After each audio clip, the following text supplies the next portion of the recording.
hasta antes que se formulara una ISO, que es una norma, que es la 26000, en general habían varios conceptos de responsabilidad social empresarial, los cuales no eran, por así decir, compartidos por todo el mundo.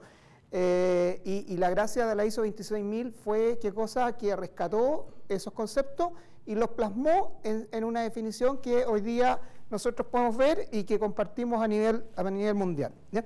Entonces, ¿cuál es esta? Dice que la responsabilidad de una organización ante los impactos que sus decisiones y actividades ocasionan en la sociedad, el medio ambiente, mediante un comportamiento ético y transparente. Eso es el concepto global. Ahora, esa gestión se traduce en 4 ámbitos. Primero, contribuye al desarrollo sostenible. Segundo, toma en consideración las expectativas de las partes interesadas.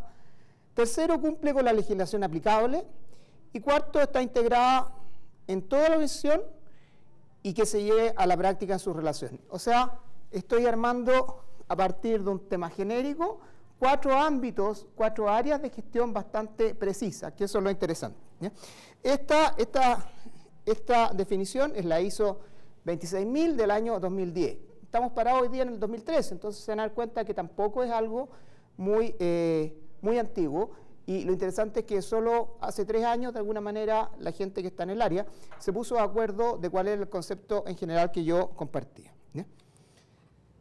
¿Cuáles son los principios básicos que debería tener este concepto de responsabilidad social empresarial?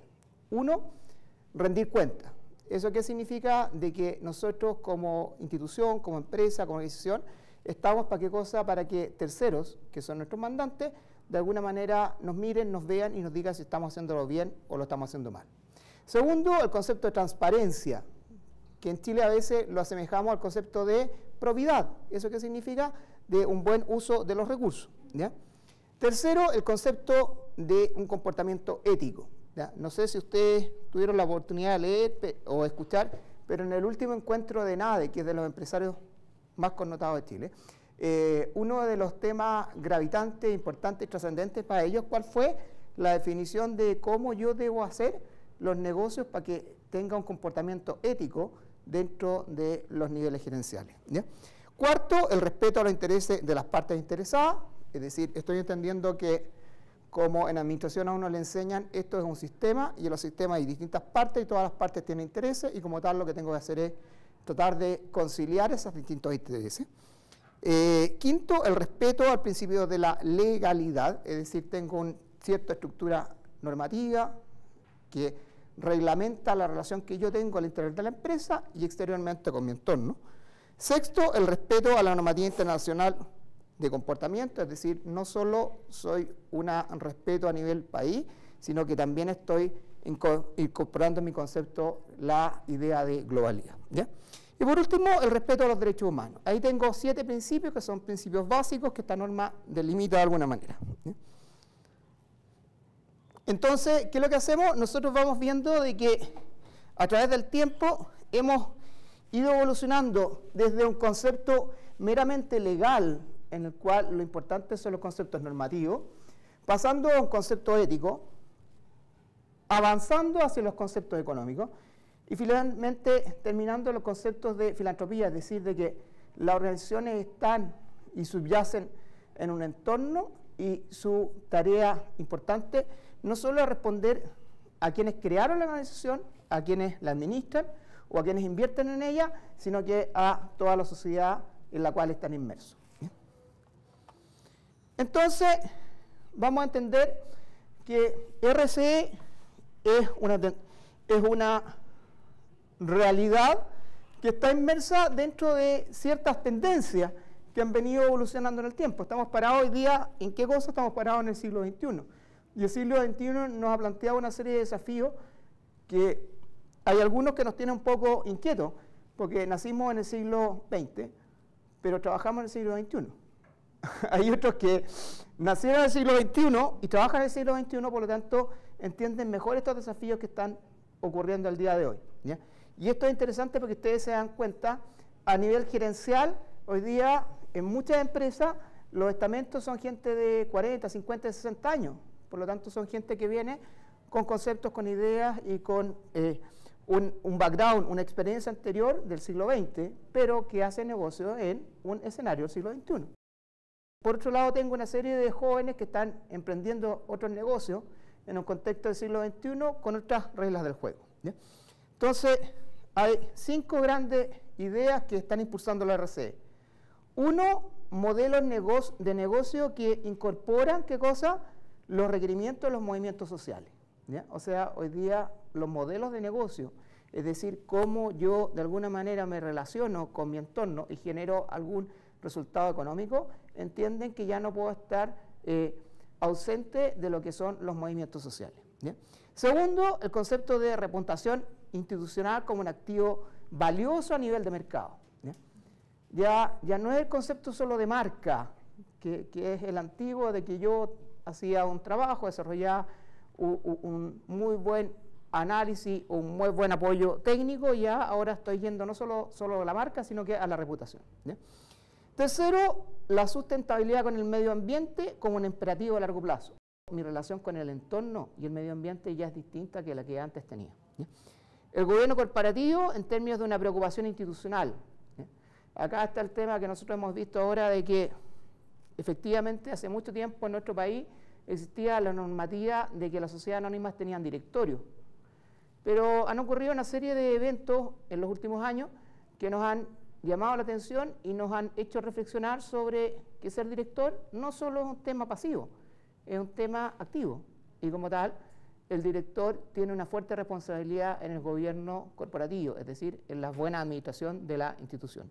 Y por último, el derecho de la sociedad de conocer de la realidad de sus instituciones, ¿ya? Esta no es una caja negra que está absorta en un entorno que subyace solamente a la organización, sino que es una caja que debería estar abierta a la sociedad y como tal entender un poco su dinámica. Entonces, hemos ido evolucionando a través de los tiempos, de los años 40, 50, 60, 70, 80, 90, y estamos parados hoy día en el 2013, y entonces yo tengo, ¿qué cosa? Un concepto de RCE, de responsabilidad social empresarial, que inicialmente partió como un área desligada de lo que era la realidad de la institución, a hoy día algo que tiene que agregar valor a la empresa. Y agregar valor a la empresa significa de que esta estrategia institucional tiene que ser absolutamente coherente y consistente con ¿qué cosa? Con el resto de la estrategia corporativa. Digo, como un área desligada de lo que era la realidad de la institución, a hoy día algo que tiene que agregar valor a la empresa. Y agregar valor a la empresa significa de que esta estrategia institucional tiene que ser absolutamente coherente y consistente con ¿qué cosa? Con el resto de la estrategia corporativa. No es un gerente más dentro de la estructura funcional, sino que es un gerente que juega y se relaciona en el día a día con el resto de los gerentes, y como tal, su trabajo, su desempeño va a impactar en lo que es la agregación de valor y los resultados finales de la compañía. Bien. Y esto es bastante importante porque cuando uno es un gerente que está solo en la vida, es como difícil, ¿ya? Cuando entiende que ya es un gerente más que está incorporado dentro de la estructura funcional, y como tal los desafíos de él son parte del resto de los desafíos de la corporación o de la institución, uno se siente amparado, uno se siente en la obligación de articularse con otro, y por lo tanto las necesidades son mucho más potentes y mucho más de largo plazo. Entonces, me paro acá y me pregunto y digo, bueno, ¿y qué es lo que son las empresas exitosas hoy día, en el año 2013? Y la respuesta de las empresas exitosas en los años 2013 dicen que son las que le crean valor, ¿a quién? A los accionistas y a los propietarios. Esa es una visión clásica de economía, ¿no es cierto? Que el modelo económico decía de que yo lo que tenía que hacer era generar valor a mis inversionistas para que ellos siguieran invirtiendo en ella y, por lo tanto, tenga los recursos necesarios para crecer. Pero le agrego una segunda dimensión, que es la dimensión social, donde digo, pero también tienen que crear valor, ¿a quién? A la sociedad en su conjunto. Es decir, ahí yo incorporo la visión, en este caso, sistémica. Y por último, me doy cuenta que tengo un gran desafío institucional, ¿cuál es?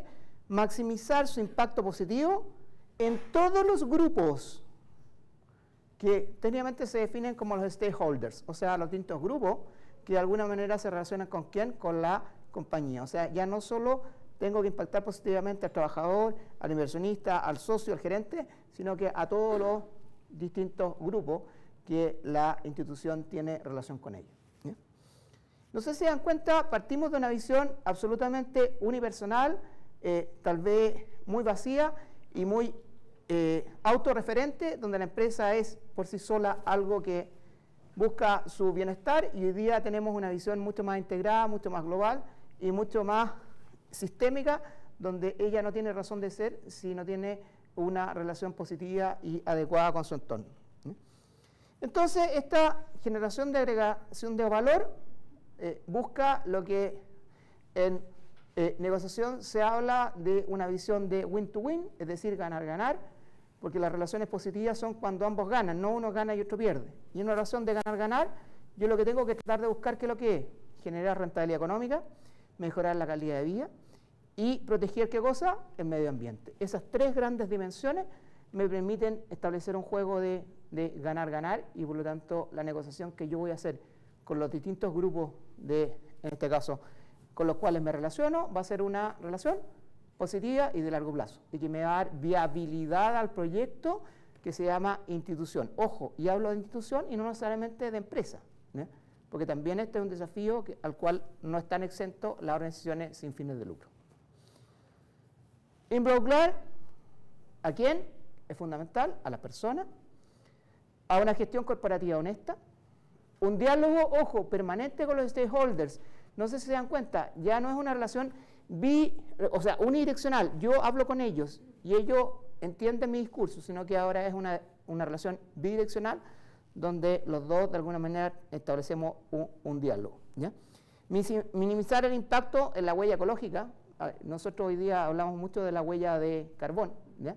Y qué sé yo, cuando yo viajo en alguna de estas ocasiones que me toca ir fuera de Chile o al extranjero, uno sabe que está contaminando, está generando un cierto daño al medio ambiente, por lo tanto se preocupa de alguna manera de paliar ese impacto, que es un concepto que efectivamente hasta la línea aérea y todas las empresas de alguna manera están incorporando en su día a día. Partimos con la huella de carbón, ahora vamos con la huella hídrica y con varias otras más que de alguna manera nos van a buscar o nos van a permitir generar una mejor relación con ¿quién? Con el entorno. Respeto al derecho de las personas, que es algo fundamental. Respeto, ojo, a la cultura local, no sé si se dan cuenta.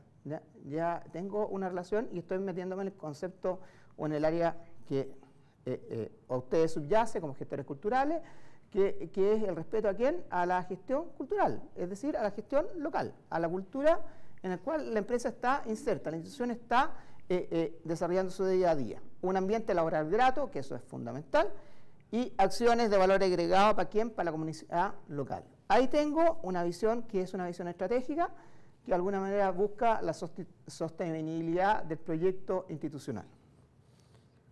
Entonces, voy a mirarlo desde dos puntos de vista. Mi responsabilidad social empresarial tiene dos grandes áreas. Una, desarrollo sostenible. Las organizaciones no se crean para matarse en un par de meses, ni en un par de años. Se crean, ¿qué cosa? Para sobrevivir en el tiempo. Y las sociedades o los entornos locales tampoco se crean para que desaparezcan. Se crean para ¿qué cosa? Para permanecer en el tiempo. Tal vez para cambiarse, para modificarse, para perfeccionarse, pero sí para sobrevivir.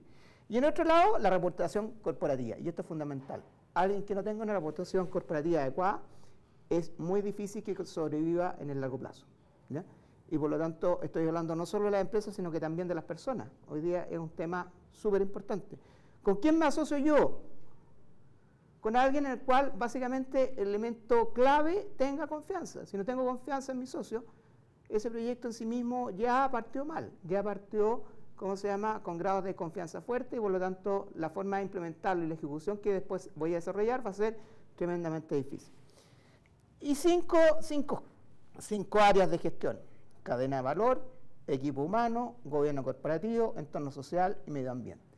Que son los 5 circulitos que de alguna manera este concepto RCE trata de desarrollar en el tiempo, y donde yo puse algunos ejemplos de qué puedo hacer en esos ámbitos para que realmente el RCE sea una contribución de valor agregado y por lo tanto sea una contribución que sea positiva a la sociedad. Por ejemplo, en la cadena de valor, que es lo que me dice acá, dice creación de riqueza, ¿ya? Si la institución no crea riqueza, está cometiendo un error. O sea, ¿qué hago yo? Aquellas organizaciones que en general crean riqueza, ojo, y cuando hablo de riqueza no solo hablo del concepto económico, sino de riqueza significa de que yo le aporto algo a alguien que sea valioso, ¿ya? Algo que de alguna manera le permite incrementar su nivel de utilidad, su nivel de satisfacción, ¿ya? Después, en el equipo humano dice, políticas de compensación, que es interesante. Ya en el área de recursos humanos he evolucionado desde el concepto de que antes era el trabajador, ¿ya? Hoy día hablo del colaborador, que es interesante el énfasis. ¿Por qué? Porque el énfasis significa de que el trabajador es alguien en el cual hay una relación de dependencia. Yo, empleador, hago que el otro subyaga su trabajo a mis especificaciones. En el concepto de colaborador, yo estoy entendiendo qué cosa, de que existe un intercambio de intereses, de beneficios y de ideas, ¿ya? Hoy día lo más interesante no es contratar a yes man, o sea, personas que a uno le diga sí a todo, ¿ya? Yo, mientras más diverso sea el personaje y mientras mayor sea su aporte en términos de discurrir soluciones inteligentes, más interesante resulta. Pero eso significa, ¿qué cosa? Aceptar otro de los valores que es interesante, que está asociado al equipo humano, que es el concepto de la diversidad. Ahora, lógicamente impone cuota de desafío relevante, porque significa que nos tenemos que empezar a tolerar, ¿ya? Y ese curso es como un curso difícil, ¿ya? El tolerar a la gente, cuando piensa distinto, cuando siente distinto, cuando es distinto, ¿ya? El gobierno corporativo, donde hablábamos especialmente de los conceptos de transparencia y de probidad. El entorno social, donde lo que yo estoy haciendo es proyectos sociales, estoy metiéndome en crear qué cosa voluntario, o a lo mejor fundaciones. Y por último, el medio ambiente, donde lo que yo tengo es una gestión medioambiental amistosa, agradable en términos de qué cosa, de aprovechar de manera inteligente y positiva los recursos para la generación presente y sobre todo para las generaciones futuras, que eso es importante. No me consumo yo el 100% de los recursos, sino que lo que hago es establecer algunas relaciones que puedan ser atractivas, ¿ya? Quiero tomar dos teorías que es importante como para situarnos en el tiempo.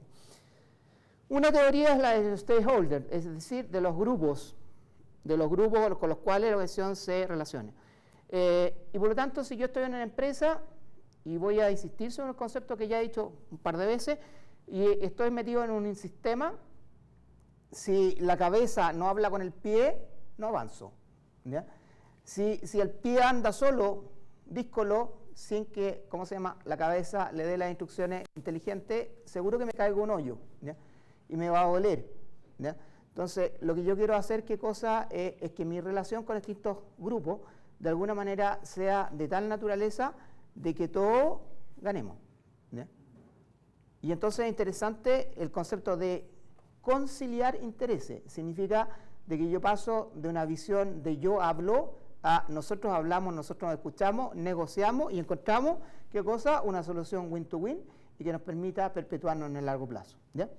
Ya no solo son los intereses de los inversionistas, los empleados, los consumidores y los proveedores, o sea, una visión meramente economicista, sino que hoy día son los intereses que me abro hacia la comunidad, los sindicatos, la comunidad, las corporaciones, los socios, los proveedores, todo, ¿ya? Y por lo tanto ya es mucho más difícil porque las relaciones, cuando no se sustentan sobre la base económica, entro a un gran desafío. ¿Cuál es? Que son los sentimientos. Y ya ahí es un campo que no es el mío, pero es un campo tremendamente hermoso y tremendamente desafiante, donde entran otras ciencias, donde entran otras áreas de los distintos campos de la investigación, donde uno dice, oye, ¿y cómo hago de que este grupo económico entienda que yo no tengo malas intenciones, ¿no?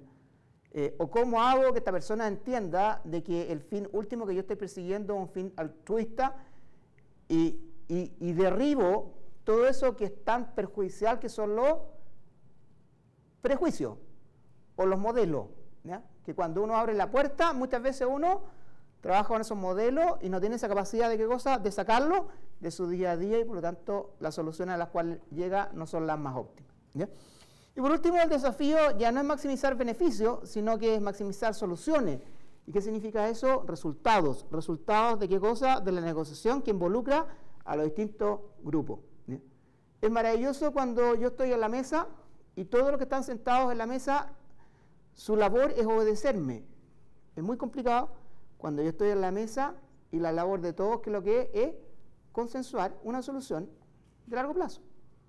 Porque ya, ¿qué es lo que va a ocurrir? Vamos a hablar todos vamos a plantear las ideas, vamos a qué cosa, a demandar mayor tiempo, vamos a tener que tratar de entendernos, que ya es difícil, ¿ya?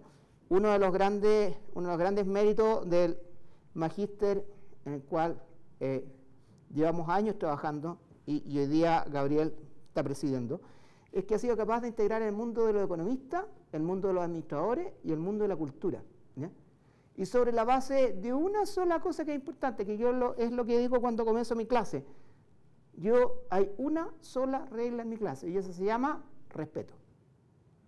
Lo importante es que construimos soluciones que son capaces de integrar al mundo de los números, al mundo de los sentimientos, al mundo de la creatividad y al mundo de muchas otras ciencias de otras áreas que son relevantes, ¿ya?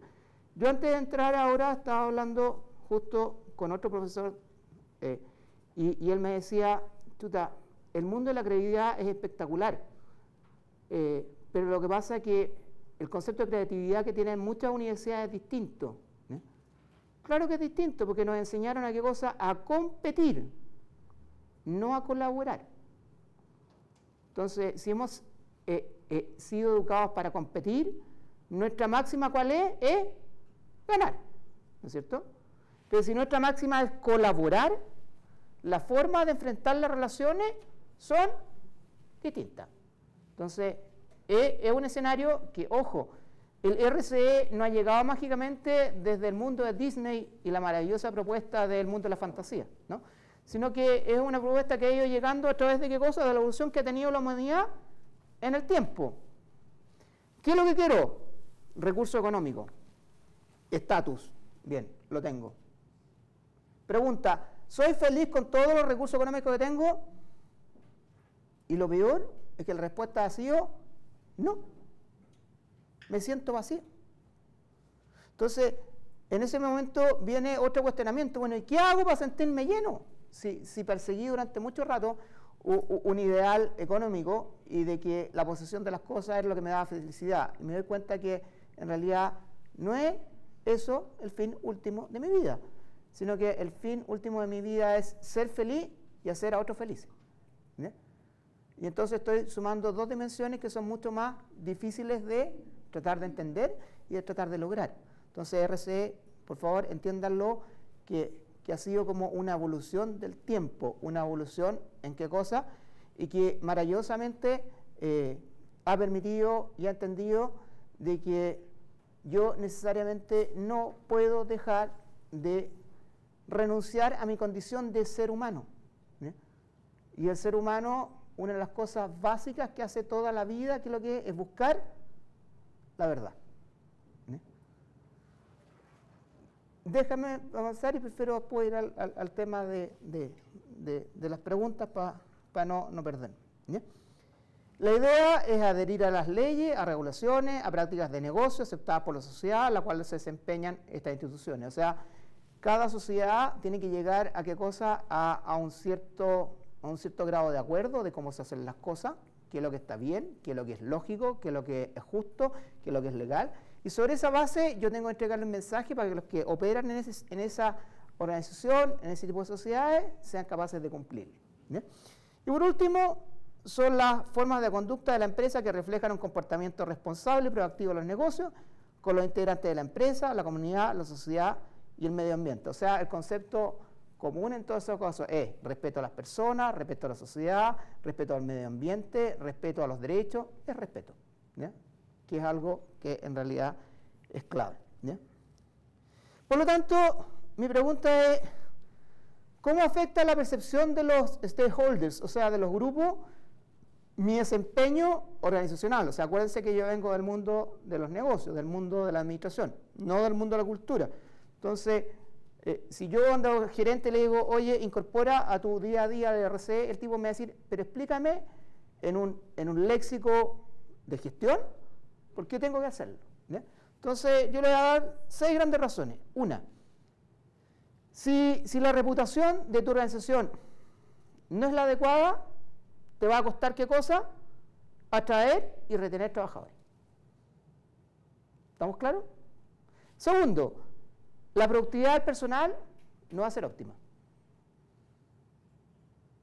Tercero, va a afectar la visión de los inversionistas. Porque los inversionistas tratan de maximizar su rentabilidad no solo de corto plazo, sino que su rentabilidad de largo plazo. Su habilidad para atraer y mantener ¿a quién? A los clientes. Su relación con el gobierno. ¿Eh? Y por último, su relación con la comunidad. O sea, ojo, ahí hay 6 grandes justificaciones, 6 grandes elementos, como a decir, oye, yo no puedo dejar de escuchar, no puedo dejar de entender lo que están pensando los distintos grupos con los cuales yo me relaciono. ¿Ya? Y por qué cada uno de esos grupos es importante para mí en términos de gestión. ¿Ya? Bueno, el RCE, en términos bien fácil, es una herramienta, es un área, y todas las cosas uno trata de documentarlas, porque si no hay pruebas detrás de esto, terminan siendo solamente percepciones, y las percepciones pueden ser primordialmente afectadas por los sentimientos de alguien. ¿Ya? Entonces, tal como existió una norma que es la ISO 26000, existe un procedimiento, y ese procedimiento técnico se llama un balance o reporte social. ¿Ya? Y el balance o reporte social, ¿qué es lo que trataba de hacer? Meterse dentro de la empresa y tomar tres elementos sobre su gestión. Primera, lo que trata de presentar a la sociedad las acciones que en el ámbito de RCE esa institución está haciendo. Segundo, una descripción de las acciones implementadas en ese ámbito. Y por último, trata de compararlas, a lo mejor con lo que hacía antes, y cuantificarlas en términos de cifra o en términos de número. ¿No? Que es la pregunta que de repente uno te dice, alguien, ¿cuánto me quieres? Mucho. ¿Y qué significa mucho? De aquí a ¿cómo se llama? A la luna. ¿No? y eso mídemelo en años luz. O sea, perdona, no tengo esa capacidad. ¿Ya? Bueno, es la misma pregunta. Quiero que de alguna manera tú a lo mejor tengas esa capacidad de cuantificárnoslo de alguna manera, ojalá con un número, con una cifra o con algo relevante. ¿Ya? Quiero mostrar un poco lo que es la realidad. ¿Ya? O sea, hasta ahora hemos visto lo que es RCE, hemos dicho por qué es importante, ¿ya? Pero yo quiero mostrarle, no porque yo pienso que es importante, sino porque las personas que gerentean, administran la empresa, creen que es importante. Porque lo que yo piense, puedo estar equivocado. Soy solo una persona, un profesor universitario, que tiene una visión sobre RCE, sobre la vida. Pero yo quiero complementar esta visión que yo tengo, lo que les he dicho, con la visión que existe sobre el tema a nivel mundial y a nivel de Chile, de distintos gerentes y de distintas personas que están dentro de la empresa, y lo hago a través de distintos estudios que son súper respetables. O sea, existe una metodología de trabajo que reafirma que las cifras que están ahí, de alguna manera, son cifras que uno puede exponer a una discusión pública. ¿Ya? Entonces, hay un primer estudio que hace las Naciones Unidas, y en este dice que el 93% de los CEO, o sea, de los gerentes generales, cree que la sostenibilidad será fundamental para el éxito de sus negocios en el futuro. O sea, ¿qué me está diciendo? No soy yo el único que está convencido, sino que las Naciones Unidas en su estudio del año 2010, o sea, que es súper reciente, plantea que el 93% de los CEO encuestados cree que no pueden dejar de estar ajenos a esta tendencia. Después dice, el 76% de los CEO cita que hay 3 elementos que son base en esta visión de RCE. Primero, la marca. ¿Ya? Segundo, la confianza. Y tercero, la reputación. 3 elementos clave. ¿Ya? Y después, por último, dice, el 88% de estos cree que deberán estar integrando la sostenibilidad en su cadena de adquisiciones. ¿Ya? O sea, ¿eso qué significa? De que yo me voy a tener que integrar ¿hacia dónde? Hacia los proveedores. Y si la empresa grande se integra a sus proveedores, significa a quién está integrando, a las pymes. ¿Ya? Y cuando integra a las pymes, integra mayoritariamente ¿a quién? Al mundo laboral. Porque usted cuando mira a las pymes se da cuenta que en la mayoría de los países, especialmente en Chile, las pymes son las que le dan, ¿qué cosa? Vida y le generan ingresos a la persona. Dependiendo de la cifra, entre 70 y 80% de la masa laboral trabaja en las pymes. Entonces, si el gran mandante, que es la empresa grande, declara que ya no le basta con ser sostenible él y responsable en términos sociales él, sino que todos sus proveedores, me está diciendo solo es un problema de tiempo que también las pymes van a tener que entrar en qué cosa, en este desafío. Y maravilloso y bienvenido sea. ¿Por qué? Porque significa que todos vamos a ir como sociedad evolucionando hacia una condición de ser mejores.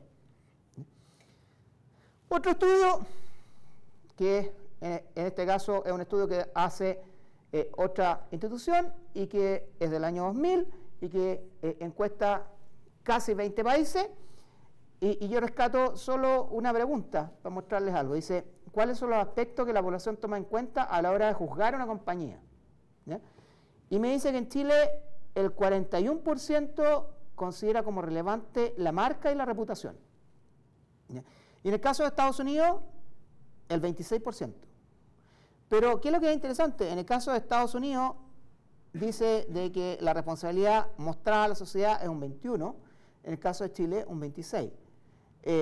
Y tal vez donde estamos más desbalanceados es en lo que son las prácticas laborales y la ética empresarial. Porque en Estados Unidos el año 2000, qué sé yo, ellos le asignaban un 28% de importancia, en el caso de Chile un 13%. Y eso ustedes lo ven, y yo se los planteé y se los dije en la última NADE, los más importantes empresarios de este país están tomando conciencia, y bienvenido sea, que para hacer los negocios hoy día es tremendamente importante hacerlo desde un punto de vista ético y donde yo le dé, ¿cómo se llama?, sostenibilidad a mi relación con qué cosa, con la sociedad. ¿Ya? El impacto medioambiental también estaba un medio desfasado. Ahora, ojo, este es el año 2000, hemos evolucionado harto y cada vez más nos estamos mirando en el impacto medioambiental. ¿Ya? Otro estudio, ¿ya?, dice, respeta a las empresas conocidas por compensar generosamente a las comunidades en que operan. Y en el caso de Chile, no estamos muy lejos del resto de los países. En Suecia, que es un país que tiene una tradición en general bastante social, ¿ya?, y de respeto mucho de los derechos civiles, la respuesta es un 79%, en el caso de Chile el 78%. O sea, estamos más o menos a la misma altura. ¿Ya? Y donde hay a lo mejor una diferencia es, ¿ha castigado a una empresa por no ser socialmente responsable? Y acá tengo la diferencia, en el caso de Chile un 5%, España un 9% y Canadá un 14%. O sea, eso que está diciendo que el chileno todavía no es tan vengativo. ¿Ya? Ojo, es interesante. Pero a lo mejor en el futuro va a ser un poco más vengativo y te va a pasar la cuenta, ¿ya? Que eso es la evolución de los últimos 13 años, ¿ya? Esto es la cuarta encuesta nacional del ciudadano responsable de la empresa Prohumana, ¿ya?, que es una empresa que tiene un lugar bastante destacado dentro del tema de RCE en Chile. Y yo quiero mencionar algunos de los resultados de esta encuesta que me parece importante mirar. Y dice, el 41% del chileno ha escuchado hablar de responsabilidad social. Eso es interesante. No está diciendo de que entiende. ¿Ya? Es como, ¿qué cosa? Te estoy diciendo, ya voy avanzando, porque han escuchado. ¿Entienden? No. Bueno, pero ese es otro problema. Tengo que educarlos para que entiendan la importancia y lo trascendente de RC.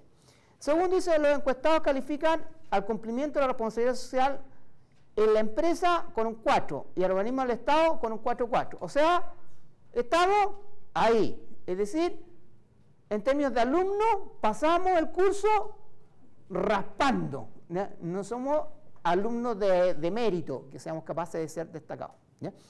El 25% de los encuestados pide al Estado un mayor rol fiscalizador en el cumplimiento de las leyes. Eso es lo que está diciendo es, chuta, sabes que, por favor, tu Estado no dejes de olvidar que tiene la obligación de tener una superintendencia, que tiene que tener un servicio de impuesto interno y otras entidades que lo que tienen que hacer es cautelar si efectivamente las normas se están cumpliendo o no. ¿Ya?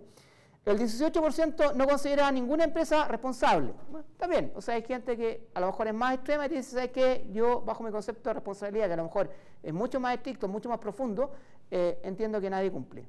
Ok. El 61% dice cuidar el medio ambiente, y eso es tremendamente interesante. ¿Ya? Uno mira hoy día a las nuevas generaciones y son realmente mucho más responsables con los temas de ecosustentabilidad. Acá en la misma facultad o en muchas partes ya el tema de separar la basura, ¿no?, es un tema que no es muy nuevo. Estamos avanzando en los temas de reciclaje, lo cual nos da una gran esperanza que si a lo mejor la generación que se está yendo y en algún minuto está más cercano a morirse, ¿ya? No lo hizo bien, la generación que viene tiene una conciencia mucho más potente con el medio ambiente, y lo cual es tremendamente importante. Y eso no solo a nivel de la casa, sino que a nivel del colegio, a nivel de qué cosa de la universidad, lo cual nos da un plus tremendamente como país. El 26% ha comprado productos o servicios de empresas socialmente responsables, aunque el 35% de ellos lo hace por necesidad. O sea, los compra, sí. ¿Por qué? En algunos casos porque estáis obligados. Bueno, pero es parte un poco de la situación actual. El 54% dice informarse sobre responsabilidad social a través de ¿qué? De la televisión. Entonces, ojo, ustedes son gestores culturales, ustedes están en la cultura, y tienen que entender que la televisión tiene un poder interesante, ¿ya? Para construir y para destruir, ¿ya? Ocúpenlo positivamente para construir, porque así todos vamos a estar mejor. Y especialmente, ligarlo con la primera respuesta. El 41% de los chilenos ha escuchado responsabilidad social. O sea, ¿qué significa? Que el 59% restante no ha escuchado. Ahora, que el 41% haya escuchado, no significa que entienda. Entonces, preocúpense de ocupar uno de los medios que hay al alcance, cómo hacerlo. Y después dice el 61% pone buena nota, 5 más, a la radio sobre la información de responsabilidad social que entrega. Y esto es interesante, es súper interesante. Porque si ustedes miran, no tengo acá la encuesta, pero también hay una encuesta que la otra vez estaba revisando, es cierto que la televisión tiene un impacto en la trascendencia en la sociedad alto, ¿ya? Pero cuando uno mira el grado de confianza o la reputación que tienen los diarios, la televisión y la radio, el medio que tiene la más alta reputación es la radio. Entonces uno dice, sí, la televisión digital, pero perdón, no se olviden de la radio. Cuando uno se sube al auto, la radio. Cuando uno está hasta con los celulares, una cosa importante es que tenga radio, ¿no? Y cuando hay fiesta, radio. Entonces, ojo, no olviden un poco la radio, que de repente hay ciertas personas que como que creen que está alicaída. No, no es cierto. Es un medio de comunicación tremendamente vital, tremendamente relevante, y que la reputación que la sociedad chilena le da es alta. Y por lo tanto es interesante considerar en las estrategias de marketing, de posicionamiento que yo puedo tener, ¿ya? El desarrollo sostenible, tomé una declaración en algún minuto de la exministro de Noruega, ¿ya? Y que decía, es aquí el desarrollo que satisface las necesidades de las generaciones presentes, ojo, sin comprometer las posibilidades de las generaciones futuras para atender sus propias necesidades. Y eso es súper interesante. Los economistas antes decían sacrificio, consumo presente por consumo futuro. Había el concepto de sacrificio, o sea, hago algo hoy día dejo de hacer algo hoy día para hacerlo más adelante. Acá el concepto es, no, lo que yo estoy tratando es qué cosa, no es sacrificar, sino que lo estoy tratando es de ordenar. Estoy tratando de qué cosa, de entender que existe un uso eficiente y que tal como yo me beneficio, los que vienen después de mí también tienen que beneficiarse.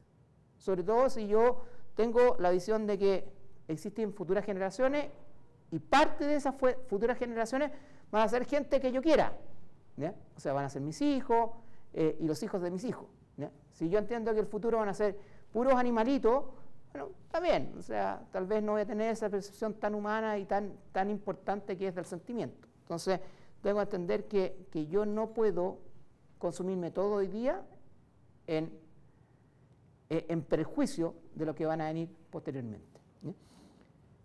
Me voy a parar acá en el ámbito de la cultura, hice un pequeño corte, a lo mejor conceptual, en idea.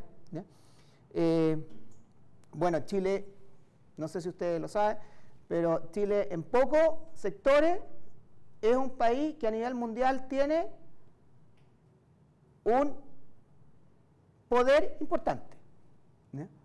Somos, no estamos muy seguros, pero aproximadamente 17 millones, o entre 17 y 18, bueno, por ahí estamos. O sea, pero somos pocos.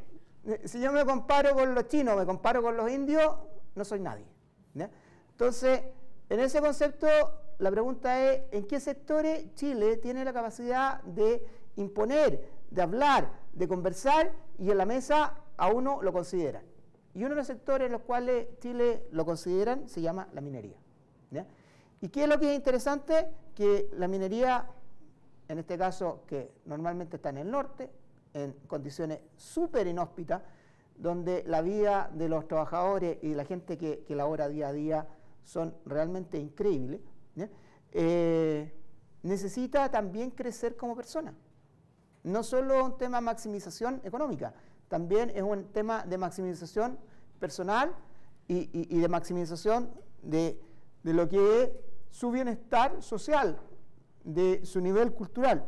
Y entonces traje a colación lo que fue la salida del Teatro Municipal a Antofagasta, a las ruinas de Huanchaca, que está frente al Enjoy del casino. Por si alguien quería ir a escuchar música, pasarlo bien, y después a jugar al casino, podía hacerlo. Y, o sea, tenía también un concepto en términos interesantes. Y esto es interesante, ¿por qué? Porque un sector potente, importante, trascendente, relevante en nuestro país, hace una alianza estratégica ¿con quién? Con una institución de la mayor importancia y del más alto prestigio nacional e internacional, que es ¿quién? El Teatro Municipal. Y el Teatro Municipal saca la cultura de Santiago y la lleva ¿a dónde? A región.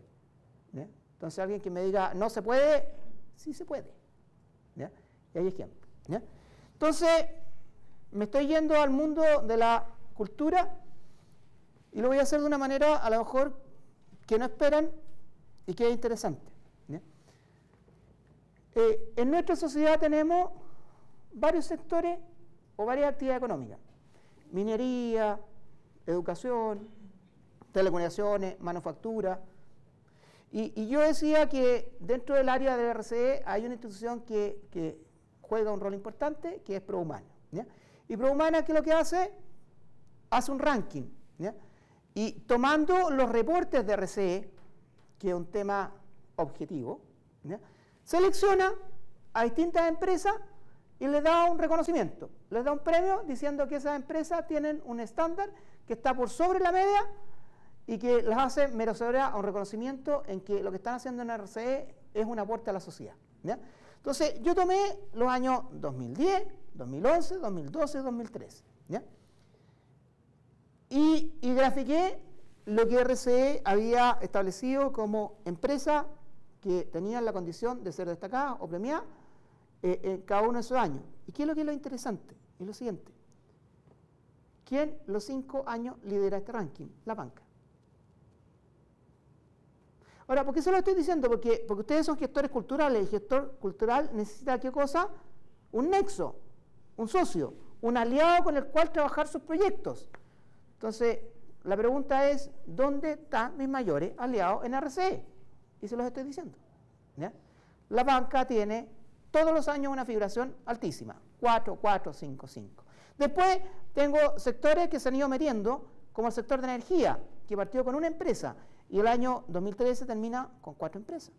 El sector de retail, que hoy día el sector de retail hace una fuerte contribución al Producto Interno Bruto. Y de ahí hacia abajo tengo varios sectores que en general han ido de alguna manera entregando una importancia al RCE en su día a día, pero no tan marcado. O sea, hay 3 sectores que hoy día se la están jugando por el retail y que deberían ser sus mayores aliados estratégicos en términos de desarrollo de proyectos. Y son la banca, el sector de energía y el sector retail. Lo otro, por ahí está, Si ustedes entran a la página de ProHumana, están los nombres, entonces uno podría mirarlo así en forma interesante. Ahora, ¿qué es lo que a mí me gustó mucho? Que también en algún minuto, que fue el año 2010 y el 2011, se premió a instituciones del sector educación, como instituciones que tenían una propuesta en términos de RCE trascendente. Entonces ahí tienen un cuadro, que es una manera distinta de enfrentarlo. Y para concluir mi presentación, porque yo creo que no tengo la idea de solo hablar, sino que también me gustaría escucharlo a ustedes. Ustedes, para mí, son mis stakeholders, y no quiero hablar yo solo, sino que quiero ser bidireccional y entrar a un tema de conversar. Cifras que acaba de publicar el Consejo Nacional de Cultura con el Servicio de Impuestos Internos y Banco Central, y que yo las pesqué y como tengo esa manía, las trabajé a mi pinta. ¿Eso qué significa? Para tratar de que las cifras me hablen y que me digan algo, ¿ya? Y cuando yo tomo acá las donaciones privadas del año 2012, me encuentro con qué cosa, que dice de que, y esto es interesante, la ley de donaciones ha sido mayoritariamente direccionada ¿a dónde? Al sector cultura, en un 44%, al sector educación en un 22%, al sector social y al sector deporte 17%. O sea, ustedes están parados en el mejor de los mundos, porque casi un 50% de todos los proyectos que se ocupan sobre la ley de donaciones culturales va hacia el mundo ¿de qué? De la cultura. Y es más, ustedes deberían actualizarse, mirarlo, analizar y valorizar mucho. A partir del 1 de enero del 2014 entra en vigencia una serie de modificaciones en la ley de donaciones. ¿Y de qué? Del sector cultural. Y que va a permitir que no solo aporten las empresas, sino que aporten, ¿qué cosa? Las personas individuales, que aporten las empresas que tienen pérdida y un montón de otras instituciones o personas que lo que van a hacer es aumentar, ¿qué cosa? Por lo menos el mercado potencial. No estoy diciendo que van a contribuir, sino que potencialmente podrían hacerlo. Que lo hagan es responsabilidad de ustedes. Uno contribuye cuando alguien llega con un buen proyecto. Si nadie toca la puerta, el proyecto no existe. Por lo menos lo interesante que lo que es que la puerta pueden tocarla, ¿ya? Y se las pueden abrir. Ahora lo interesante, por eso es interesante, es mirar, es ver y entender un poco algunas modificaciones, ¿ya?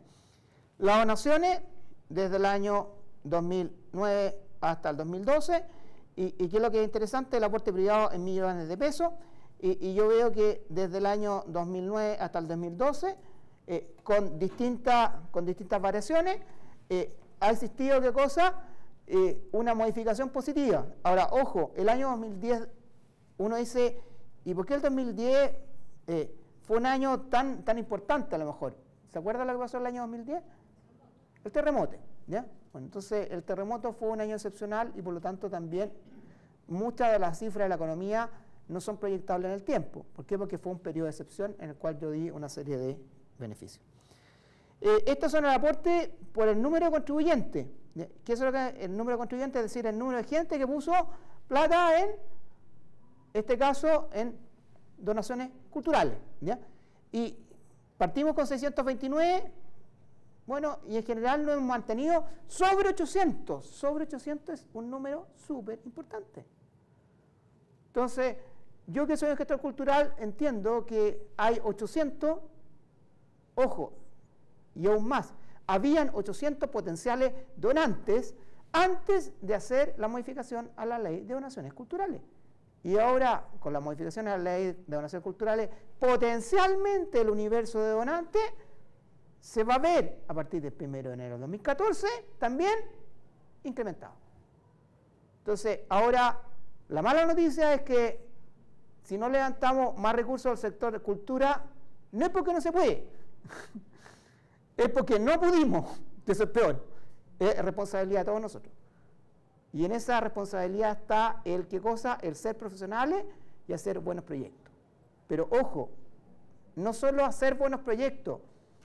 Lo peor comienza no cuando uno se gana el proyecto, lo peor comienza cuando cuando uno ejecuta el proyecto. Y por lo tanto uno tiene que ser súper responsable en cuanto a la promesa que hace y la capacidad de implementación futura que tiene. Porque si no, voy a volver a una de las láminas que decía que una de las cosas más importantes en este tipo de ámbito es ¿qué cosa? Es la reputación. Voy a prometer algo que voy a ser capaz de cumplir. No voy a prometer algo que no voy a ser capaz de cumplir, porque si no mi reputación se va a ir a cero y en realidad las consecuencias todas las sabemos, ¿ya? Donaciones a través de las donaciones, esta es la variación en el número de contribuyentes, más o menos, que es otra forma de mirarlo. Y acá yo lo abrí de dos maneras, para entregar algunos mensajes. Dentro de la cultura hay sectores, ¿no es cierto? Y hablábamos con el profesor antes de partir y decía, uno de los grandes problemas del sector de la cultura es que yo no tengo número. Entonces, cuando yo me siento a negociar con alguien, lo importante son los números. Si yo soy muy chiquitito en términos de número, mi capacidad de negociación va a ser pequeña. Si yo soy grande, mi capacidad de negociación va a ser grande. En tu país, ¿cuánta gente vive? 17 millones. Y en el tuyo, 1.650 millones de personas. No sé, ¿cuál es el diálogo que hay ahí? Chuta, te admiro. Entonces, bueno, acá es más o menos lo mismo. En los distintos sectores del sector cultural, los que mayoritariamente se han llevado hoy día los mayores aportes de donaciones son la música, el teatro, las exposiciones, el arte y otras actividades. Entre un 67 y un 70%, ahí va. El segundo ha sido la infraestructura. Y el tercero, pero ojo, el tercero con ciertas variaciones ha sido biblioteca y literatura. Partió en el 9, subió al 11 y bajó al 8,94. ¿Ya? Entre esos tres está entre el 94 y el 90%. Hay una ley que normalmente dice, es la ley del 80-20, ¿no es cierto? El 80% de tu ingreso lo genera ¿qué? El 20% de tus clientes. El 80% de tu, y sigamos, es lo que estoy diciendo. O sea, acá te estoy diciendo, esa ley ni siquiera es 80-20, es 90-10. Hay tres sectores que te están llevando mayoritariamente los recursos. Y hay dos sectores que se están quedando un poco al borde de la cancha, como diría San Paoli, ahora que nos llevó a Brasil 2014. ¿Ya?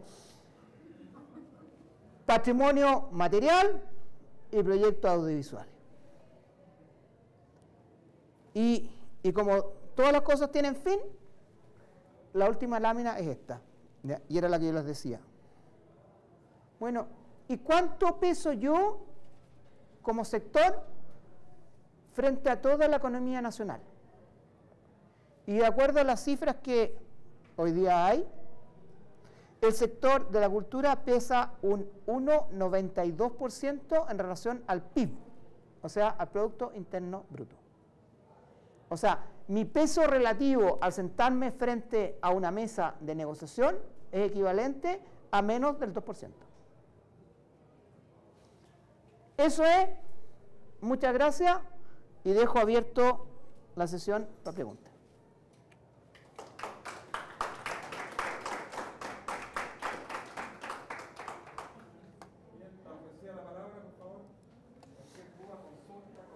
Dale. Me quedé con varias. Ya, te voy a hacer la más chiquitita porque la Vale. otra la confundí en una.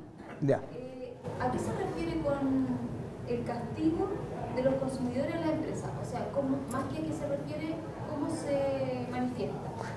¿Cómo se manifiesta? A ver. ¿Cómo se comprueba que así se manifiesta?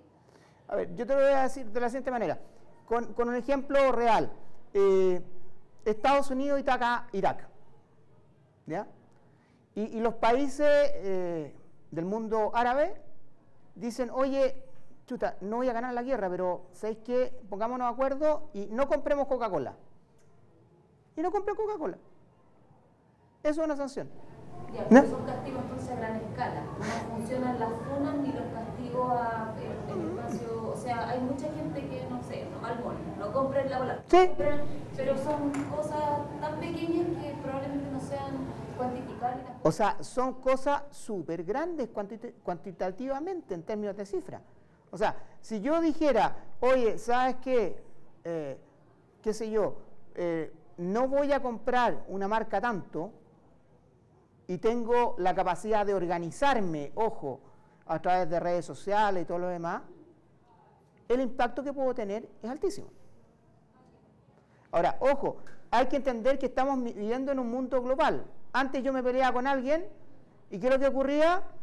Que le avisaba a todos mis amigos y eran 10. Hoy día me peleo con alguien y ¿qué es lo que hago? Entro a Facebook y le tiro ese mail a todos mis amigos y le pido que ellos hagan una cadena a través de Facebook que le avisen a todos. Y si soy súper amistoso, lo voy a pasar muy mal. Y lo otro es más enredado. Desde la ignorancia y también desde puede ser el prejuicio o las percepciones personales. Las empresas que aplican la responsabilidad social empresarial no tienen que ser algo nuevo en el país. Podríamos decir que en la actualidad las empresas se ocupan más de la responsabilidad social, o sea, aplican más la responsabilidad social empresarial después del Condoro, o es un proceso, o sea, se ve mucho más desde el punto de vista social, porque desde el punto de vista laboral los sindicatos están muertos en las empresas aquí en Chile, entonces podríamos decir que no hay mucho.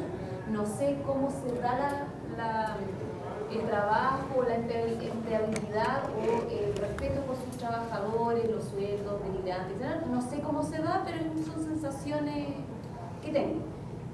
Me da la impresión más que se podría ver más en el impacto medioambiental, que a mi parecer, por eso digo quizás desde el prejuicio, que se aplica esto después del condoro. Se da muchos millones para un festival como Santiago 1000 después del condoro.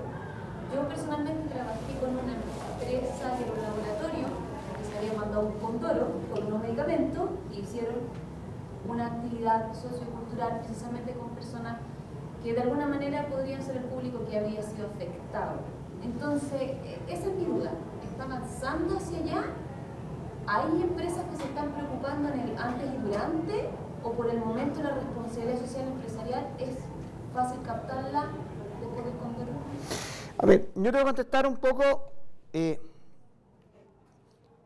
con un tema que hice. Durante 4 años yo tuve un alumno que fue el ayudante mío, ¿ya? Y cuando terminó hicimos una tesis, ¿ya? Y esa tesis, ¿qué es lo que fue? Fue sobre responsabilidad social empresarial, y lo que hicimos fue encuestar a las nuevas generaciones de ingenieros comerciales sobre qué buscaban ellos, qué conocían de RCE y qué era importante de RCE, ¿ya?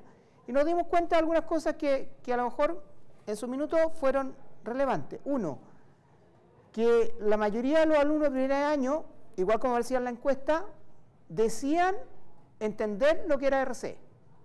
¿Ya? Ese era el discurso, ¿ya? Pero cuando tú les preguntabas que por favor definieran RCE, en general, la coherencia que había entre lo que ellos pensaban y lo que era muy baja. O sea, era un tema más que nada de discurso y no de praxis, ¿ya? Y lo segundo, nos dimos cuenta de que los alumnos hoy día no solo buscan el fin de ganar mucha plata, buscan el fin de qué cosa, de ser felices y desde chiquitito tomar decisiones. O sea, muchos prefieren ser gerente de una pyme que ser un mando medio de una gran institución. ¿Qué es lo que te estoy diciendo? Lo que te estoy tratando de explicar es que, y esto es lo difícil, el mundo cambió. Y hoy día para las empresas uno de los temas más complicados es conseguir gente buena. Y lo que es peor, retener a la gente buena. Hoy día en promedio una persona permanece 3 años en una empresa y a los 3 años se va. Por lo tanto, si tú trabajas 25 años, voy a sacarlo por los hombres porque me es más fácil, de 25 a 65 son 40 años. ¿Cuántas empresas vas a haber pasado? Con 3 años promedio, 13 empresas en tu vida laboral. En el caso de la mujer, de 25 a 60, ¿cuántos años hay? ¿Ah? 12, entre 11 y 12 empresas. Entonces, mi pregunta es, yo como empresa entiendo que mi mayor propuesta de valor agregado está en ¿qué cosa? En el recurso humano. Y si no soy capaz de capturar ese recurso humano como algo valioso que permanezca dentro de la empresa, esto es complicado. Por lo tanto, el concepto de esperar mandarme Condoro y después arreglar, o levantar la alfombra y meter la basura debajo, es un concepto que efectivamente a lo mejor te podría haber servido. Pero ¿qué es lo que está pasando? Cada vez te sirve menos. Cada vez más empresas van hacia el RCE. No porque quieran hacerlo, es porque el mundo va para allá. Es que ahí se junta con lo último que señaló. Usted dijo que dentro del ranking nacional de prueba humana, en responsabilidad social empresarial, está la banca, la energía y el criterio en los primeros lugares. ¿Sí? Y de manera noticiosa son los que tienen más problemas, tanto en el área con los trabajadores como con los consumidores. Yo no sé cómo estarán en los reclamos, porque también aquí faltan otros, pero la energía, la CG tiene que avanzar toda, la banca, todos los medios de transporte y el retail en el último tiempo ha sido un caso gigante. Entonces yo no sé, yo lo entiendo todo, que debería apuntar hacia allá y creo que humanamente es posible. Lo que yo no entiendo es cómo comprometerse, por ejemplo, con estos 3 grandes áreas, sin quedar sucio uno también, porque al parecer están en el primer punto, pero también es porque tienen más dinero, pero también es porque abusan, pero también es porque tienen a los consumidores con reclamos y la superintendencia, o sea, es una cadena un poquito sucia. Es que yo creo que lo básico, ¿qué es lo que es? Para que tú tengas un socio, tenés que confiar en él. Si partes descalificando a tu socio, no va a ser tu socio. Es que, no sé, puede ser cosas que sean cosas reales, pero es imposible. O sea, si tú me dices, yo soy perfecto, no tengo ningún error, y por lo tanto sé mi socio, me vaya a generar por lo menos una gran duda. Entonces, a ver, acá un tema básico. ¿Por qué? Porque son un libro mucho más abierto que el que fuimos nosotros. Y por lo tanto tienen menos emotividad a relacionarse. Y tienen mucho más energía positiva para llegar a soluciones más creativas y más innovadoras. Yo tengo una consulta, desconozco en otros países, pero ¿cuán importante sería en tal caso que el sector cultura o el sector educacional o el social, o el deporte, que son los sectores que de una u otra manera son beneficiados de la responsabilidad social empresarial, definan su propio código ético? Porque hasta el día de hoy en Chile, el sector cultura, por ejemplo, no ha manifestado ningún código ético para su sector, y existen gestores culturales buenos, regulares y malos, y que en definitiva aplican con proyectos buenos, regulares y malos al sistema. Y como bien sabemos que más allá de, en teoría, lo que dice la ley, cuando esto ya tiene bajada práctica al tema del reglamento de cómo se hace operativa esta ley, finalmente recae en manos de la comisión y del gestor que está a cargo en el Consejo Nacional de la Cultura y la Arte de dar la licencia a los proyectos buenos, regulares y malos que son afectados por esta ley o por este beneficio, y aparece sorprendentemente un dato de 25.000 millones de pesos vinculado al tema de aporte privado al mundo de la cultura, que se van a proyectos mayoritariamente medianos y malos, y no así a proyectos de desarrollo de toda la política pública, etc. Lo pregunto porque en realidad, en teoría, la cosa funciona. O sea, estamos claros de que es una alternativa al financiamiento cultural. No es el único, por cierto. No. Pero desde el minuto en que se plantea y uno ya es consciente de que existiendo política pública en materia de cultura, tanto la responsabilidad del gestor de educar al empresario, porque en realidad el empresario de una u otra manera puede tener súper buena voluntad de querer participar o financiar alguna actividad, buena, regular o mala, pero que en realidad, como está distante del desarrollo cultural en sí mismo, va a financiar los proyectos que de una u otra manera le parecen más interesantes, o más snob, o más bonitos, o más chori, o entre otros en el código ético, los que sirvan para limpiar su imagen. Entonces, y como el gestor cultural, bueno, regular o malo, igual va a acceder a esto, la base del componente ético de esos profesionales es fundamental para que esto sea operativo y enriquezca el sistema creativo, ¿no? Que es robustecer no tanto al engranaje empresarial para que sean mejores empresarios que aporten al desarrollo social, y también por el otro lado el gestor cultural que aparte de buscar su honorario en el proyecto, realmente cumpla con hacer proyectos inteligentes para el desarrollo cultural. A ver, voy a tomarlo desde el punto de vista económico y después del otro punto de vista. Yo soy inversionista, ¿ya? Y quiero invertir en un país A y en un país B, ¿ya?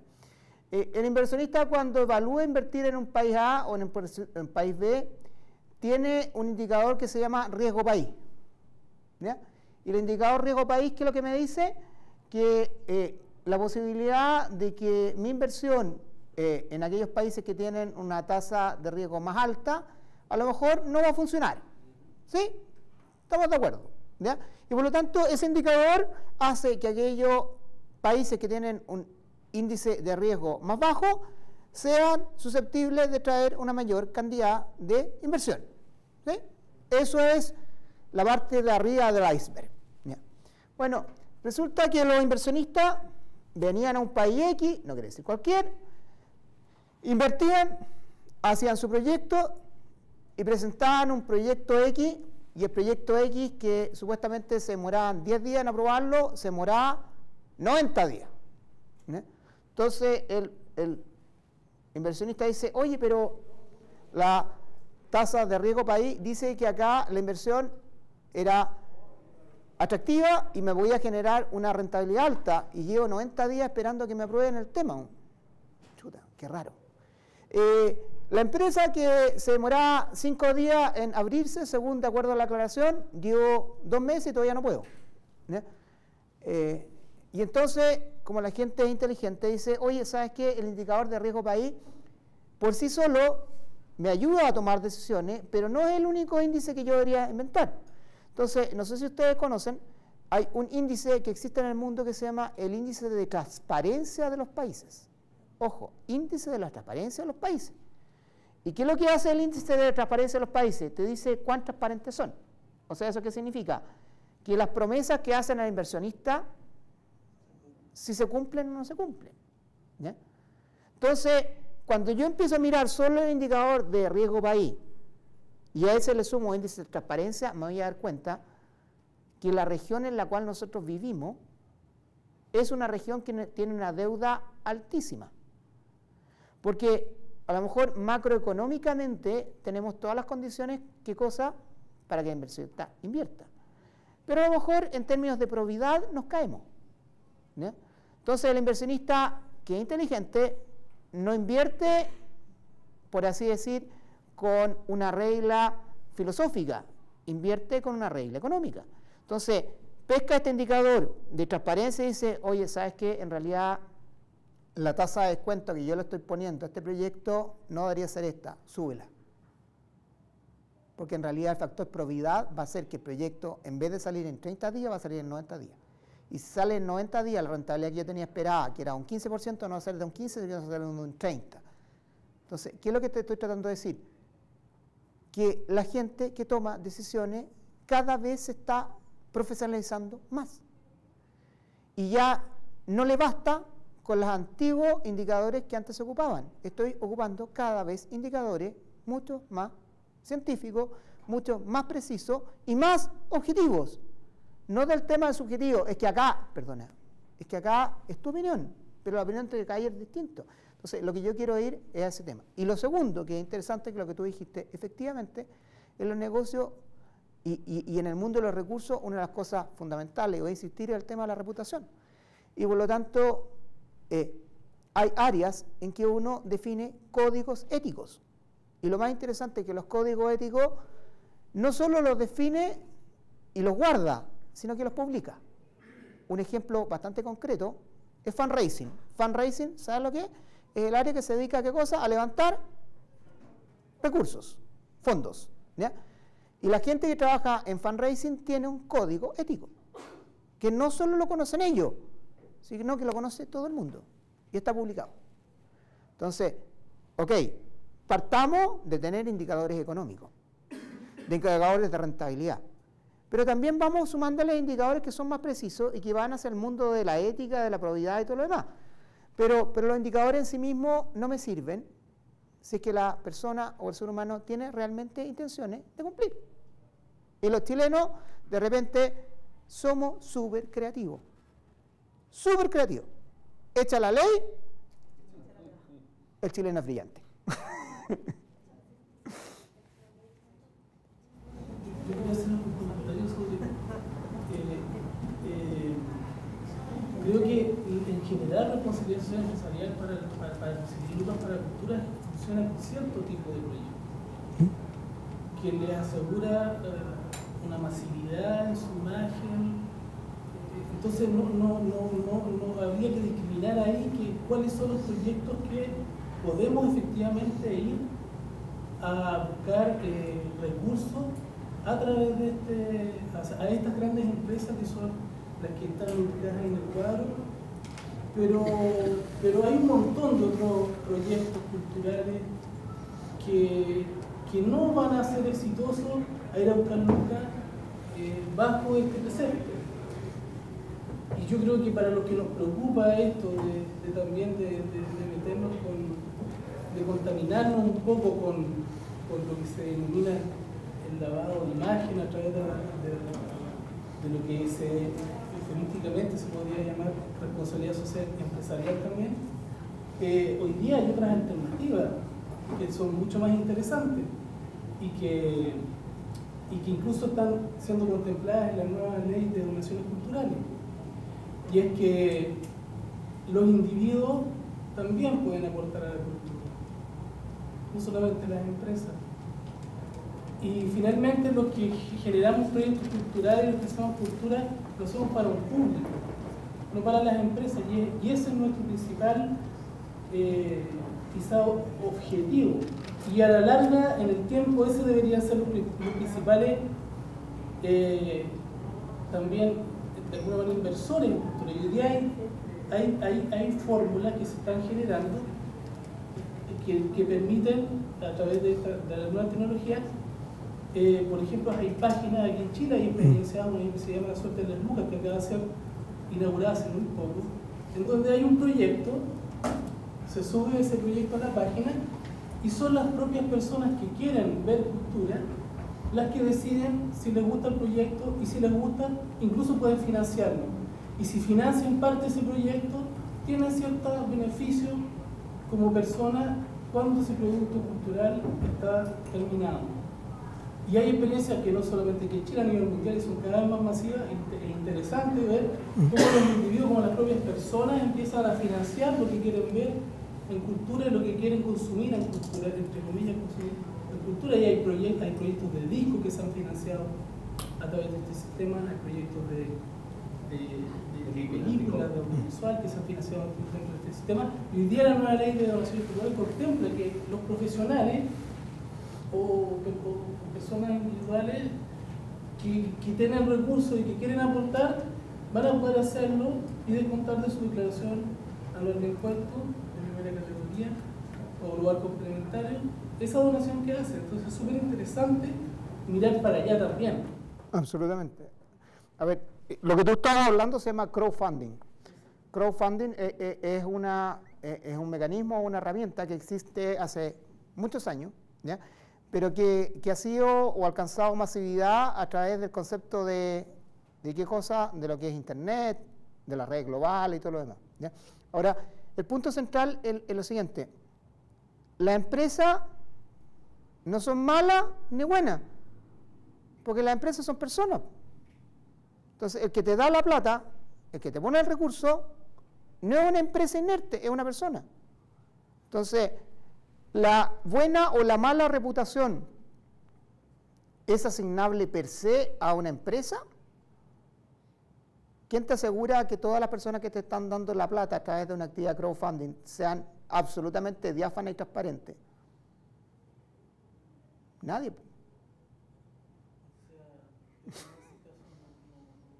No, porque tú cuando hablas de una herramienta tecnológica dices, este es mi proyecto, ok, todo lo que les guste, pongan plata.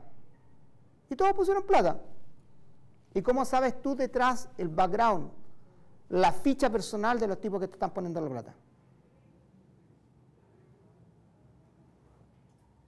La recibiste, ¿no?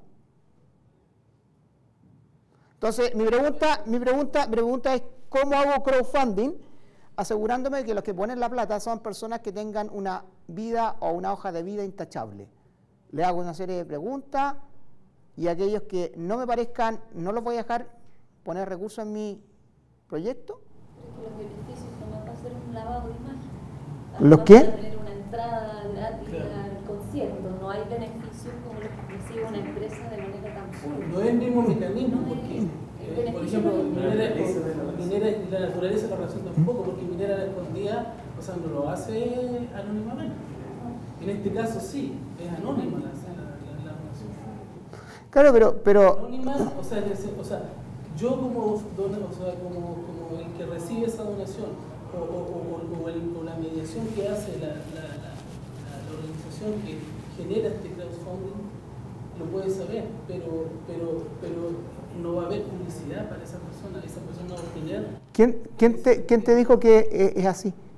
O sea, es que es así, o sea, y además No es que mucho más horizontal en el sentido de que todos valen uno, o sea, todos los que ponen valen lo mismo y generalmente es anónimo. Es que no es tan así. El crowdfunding significa de que yo pongo un proyecto. Que pone plata y que en su Claro. casa, no sé, Sí, el problema es bien simple. A ver, las empresas no existen solas.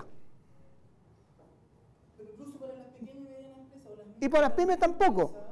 incluso para las microempresas esto puede ser un mecanismo mucho más interesante. Absolutamente, porque son dos conceptos distintos. Uno es, hoy día, tal como está la ley, le permite a las personas individuales y a las pymes aportar, es difícil. Bien, de acuerdo. ¿Con la nueva ley voy a poder hacerlo? Sí, tengo un campo interesante. El que aporte a las personas recursos y que no lo hagan las empresas, me asegura que todos los que van a aportar plata, recursos como personas son intachables y tienen una vida perfectamente probada. No. Por lo tanto, el problema de la probidad o el de la transparencia o de la corrección no dice relación con que sea empresa o que sea persona. Es un problema más profundo. Ahora, ¿cómo yo discrimino en términos positivos para que mi aliado, mi socio, efectivamente sea el que yo quiero? En ese caso, Es mucho más riesgoso el crowdfunding, porque el crowdfunding tú pones un proyecto y no sabes quién te dio la plata. En cambio, en una empresa sí lo vi, sí lo conocí. Depende. O sea, yo pongo mi página y recibí una donación del extranjero, del señor Juanito Pérez, que está en India. ¿Le pediste la ficha? está regulado por la... Eso está regulado, o sea, nadie puede hacer una donación anónimamente, o sea, se pueden hacer, pero Es que funciona el mismo mecanismo con las donaciones culturales. Y las empresas tampoco ponen plata porque les gustó el proyecto, ponen plata porque también es un mecanismo efectivo a ver, de poder descontar impuestos. espérate, es que hay dos cosas distintas. Donación está ligado con qué cosa, con beneficios tributarios. ¿Ya? que ese beneficio tributario me permite a mí generar, ¿qué cosa? Un cierto descuento del monto que yo voy a tributar. Bien. Pero que yo ponga plata en un proyecto cultural no solo es la idea de donaciones culturales, puede ser filantropía, puede ser que alguien ponga plata porque le gustó. ¿Me gustó? ¿Dónde? ¿Y que esté regulado significa que funciona 100% perfecto? No. Entonces, al final terminas en una sola cosa. ¿En qué cosa? Hay que tratar de hacer proyectos buenos, hay que tratar de tener socios probos, o sea, correctos, y hay que tratar de generar una visión de largo plazo. ¿Cómo hacerlo? Es súper difícil. No es un trabajo fácil. Ahora, todos nos gustaría ir en esa dirección. La pregunta es cómo lo logramos. Y una respuesta que no es fácil. Y por eso es que yo decía que los inversionistas hoy día, cuando invierten en un país, no solo ven el índice de riesgo país, ven el índice de transparencia. Y que hay algunos que son muy brillantes, que como el índice de transparencia significa que a lo mejor la capacidad de corrección de la economía no es alta, en sus países no se llama índice de transparencia, adivinen cómo se llama, índice de opacidad. Porque así la sociedad vive más tranquila. Porque se autoengaña. Entonces, mi sociedad no es que sea poco transparente, es que tiene menos oscuro, tiene un nivel de opacidad mayor o menor. Que esa es la gracia del ser humano, que se puede autoengañar.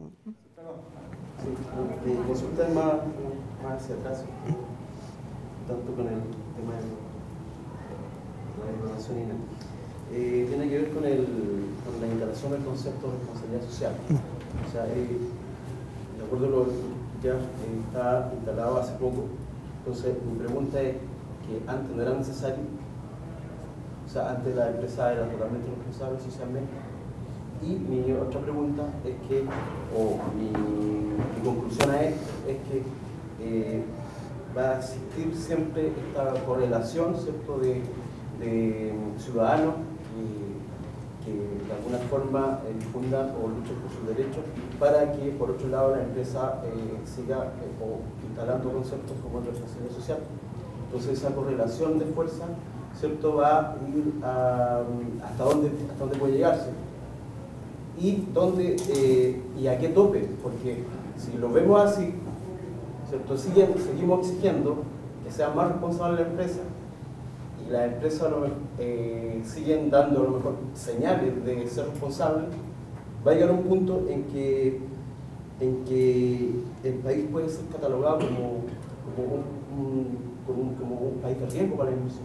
¿Por qué? Entonces, ¿hasta dónde ese juego? Me gustaría saber cuál es la trama de ese juego. Porque ya, ok. si antes no había esta responsabilidad limitada, esta RSE, es porque los ciudadanos no exigían tampoco. Bueno, esa es mi pregunta. Ya, ok. Si tú miras hacia atrás el desarrollo de la historia y el desarrollo de la humanidad, no hace mucho había sectores en los cuales las condiciones de competencia eran monopólicas. O sea, ¿eso qué significaba? Yo era un solo oferente y todo el resto que lo que hacía tenía que contentarse con mi servicio. ¿Ya? En un escenario de monopolio, mi preocupación sobre las demandas y las necesidades de las sociedades son bajas. ¿Por qué? Porque la gente, la única opción que tiene es la mía. ¿Ya? ¿Qué ha pasado con los monopolios a la medida que hemos avanzado en la vida, en los años? Los monopolios se han roto. ¿Ya? Y no solo los monopolios territoriales, sino que los monopolios mentales y los monopolios a través de la tecnología. ¿Ya? Yo, ¿qué es lo que hacía? Acá en Chile iba a comprar, qué sé yo, una corbata y vivía en una región. ¿Dónde tenía que comprarla? En alguno de los 3, 4 locales que había en mi región. Hoy día me quiero comprar una corbata y cualquier niño que vive en cualquier parte puede entrar a través de internet y comprarla, quedarse tranquilo y en un par de días llegarle. ¿Ya? Entonces, en ese escenario, ¿qué es lo que ocurrió?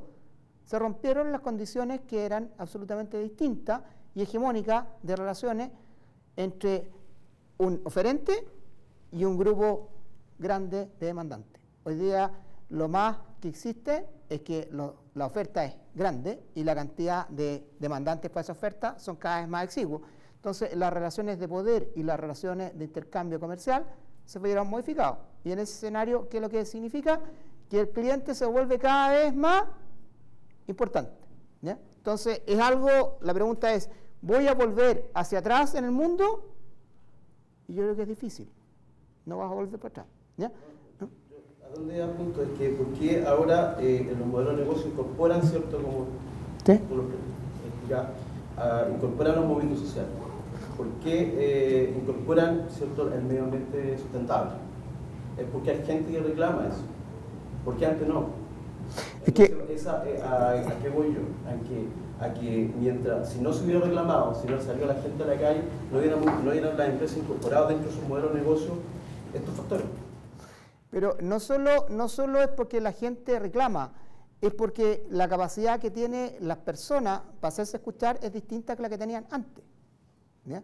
O sea, lo que se ha modificado no es la capacidad de reclamo, la capacidad de reclamo del ser humano es algo intrínseco, ¿ya? Los niños chicos reclaman porque reclaman y todo lo demás. Lo que pasa es que, ¿qué cosa? Que lo que ha cambiado es que la capacidad de plantear ese reclamo y que tengas que ser escuchado es importante. Ahora, en la relación con el medio ambiente, ¿por qué? Porque hemos llegado a un punto en el cual tenemos que tomar conciencia de eso. Porque si no, las consecuencias que puedes tener son altísimas. Ya generaste durante mucho tiempo un uso ineficiente de ciertos recursos. Y por lo tanto te queda un stock de recursos para explotar que es finito. Hay una cosa que discuto, por ejemplo, si no hubiera un movimiento social en el norte, ¿cierto?, para luchar contra la eléctrica, ¿cierto? Las empresas se instalado igual, o sea, no hay conciencia social ahí. Entonces, esa empresa se instalado igual y la destruyó el medio ambiente de todas maneras. Entonces, hay un sector, ¿cierto?, en este caso ambientalista, muy social, que se levanta y dice no. ¿Sí? No es que la empresa tome conciencia y diga no, nosotros vamos en base a estudios, ¿cierto?, vamos a contaminar acá, así que no vamos a colocar la empresa. Entonces, a lo que voy yo, es que ese juego va a ir creciendo. Lógico. Y en un momento se va a transformar en que el país va a estar catalogado como riesgoso para invertir. Riesgoso, ¿por qué? Porque la cantidad de movimientos sociales que va a haber va a impedir el desarrollo o la inversión de nuevos proyectos. Y aparte, claro, nuevos proyectos que van a estar rompiendo, ¿cierto? ¿Por qué? Porque ya, por ejemplo, ya instalar una terminal eléctrica no es fácil. Los movimientos sociales se están levantando. Hay más organización. Entonces, ¿qué pasa? Que eso, de alguna forma, a nivel mundial el país está evaluado también por el mundo empresarial de una forma. Que eso tiene que ver netamente con cultura. Sí, claro. Ahora, lo que pasa es que acá hay una cosa que es importante. Este es un sistema. El único que ha cambiado no es Chile. Todos han cambiado. Por lo tanto, la apreciación de los movimientos ambientalistas y todo lo demás no solo es en Chile, es en todas las partes del mundo. Entonces, las relaciones de cuán riesgoso se vuelve Chile comparativamente con los otros, eso es lo importante, no en términos absolutos. En todas partes, la presión que hay, y cada vez más importante sobre la preocupación por los temas ambientales, no se llama Chile, se llama mundo. Entonces, la pregunta es, ¿dónde esa presión de alguna manera se traduce en hechos concretos que a lo mejor van a hacer que el inversionista no tome la decisión de instalarse ahí y si lo haga en otra parte? Ahora, ojo, tienes que recordar que muchas de las veces estas son ventajas solamente momentáneas. Los americanos decidieron instalarse en África y llevaron todas sus cosas allá, ¿ya? ¿Y qué pasa cuando todos se están instalando en África? ¿Qué pasa con el precio de la mano de obra? En algún minuto sube. Y por lo tanto, si la razón que yo me traspasara de un país a otro era porque mi costo de salario era 10 y en otro era 1, cuando yo me he traspasado, en el largo plazo, ¿qué es lo que va a ocurrir? Se va a tender a igualarme. Entonces, eso se llaman ventajas solamente momentáneas.